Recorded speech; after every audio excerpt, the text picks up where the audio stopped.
So two stories I want to touch on real quick. The first one being a mass shooting coming out of Philadelphia, PA. Officers say that they received massive amounts of calls stating that there was gunfire coming out of a Philadelphia neighborhood. When officers responded to the call, they found victims and began to prepare the victims to be transported to the hospital. Then the officers themselves heard gunfire coming from up the block at 56 and Concessi Avenue. At some point, they were able to locate the shooter, and they pursued the shooter on foot. As they pursued the male shooter, the officers say that the male was still shooting at them. The officers apprehended the shooter in the alley. He was found wearing a bulletproof vest, multiple magazines. He also had a scanner on him and an AR-15 style rifle and a handgun. He was taken into custody with no further incidents, the police say. 4 victims deceased, which was later upgraded to 5 victims deceased. 2 victims are in stable condition.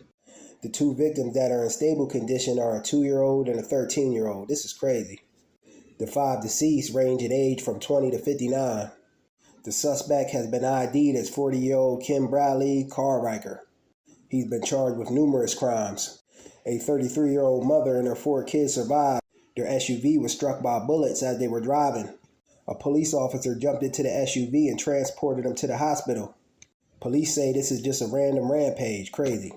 We as a community, as the black community, got to start doing better and stop harming people, but especially our own, and especially harming the innocent babies. That's crazy. This man deserves death or whatever punishment's thrown at him, because this is just senseless to harm innocent people and children.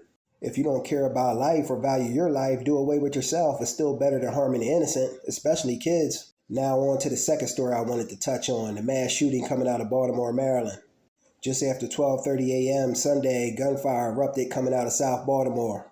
30 people shot, which is crazy. Many of them are in critical condition. 2 of the victims are deceased. The suspect still isn't in custody. The mayor of Baltimore said they're actively reviewing footage, talking to the community and witnesses.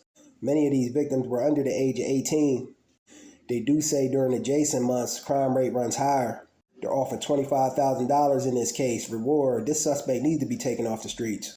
Both cases, I believe they were saying, involved the AR-15, and they're talking about gun reform.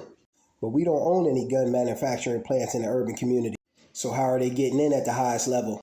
But we as the black community have to start doing better though. If you have a problem with someone, slug it out. Because if you shoot someone, there'll be 2 victims, you and him. And why add to that narrative that they already got of black people killing one another? They only want to address gun violence, but not the systemic issues that create the gun violence, like the oppression, lack of resources. But my condolences to all the victims involved in both cases. We got to start doing better, y'all. Peace.